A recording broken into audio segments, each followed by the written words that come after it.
About, I don't know, a year or so after I left the company that I had co-founded about 10 years earlier, my wife said the strangest thing to me one day. She said, "You're so much more fun to be around." And, at first I was a little offended that I would be considered anything but fun to be around, but, I saw it for the compliment that it was. It became more clear to me that the job that I had been doing for the past 10 years was not only stressful to me, but it was also really stressful to the people around me.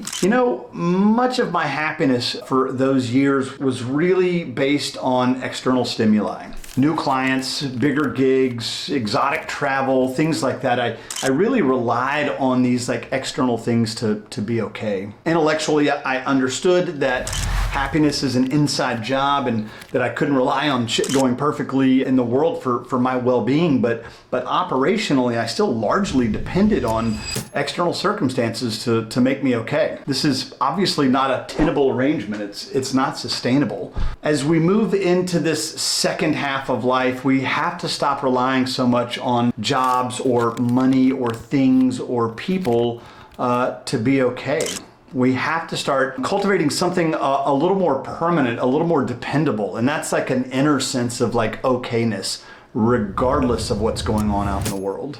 For me, this has largely been done with cultivating a mindfulness practice, a really consistent mindfulness practice. And I know I sound like a broken record and you're sick of hearing about it, but when I started consistently sitting in meditation and I started consistently using writing and journaling as a means of cultivating a little more self-awareness and a little more mindfulness, the world could do whatever it needed to do, and I found that I could be okay no matter what. My unsolicited advice to you is that if changes in the world tend to make you feel unstable or make you unhappy, I would really recommend starting to cultivate a bit of a mindfulness practice, some sense of awareness that allows you to find some stability in the midst of a storm. And if you need help with something like that, give me a call.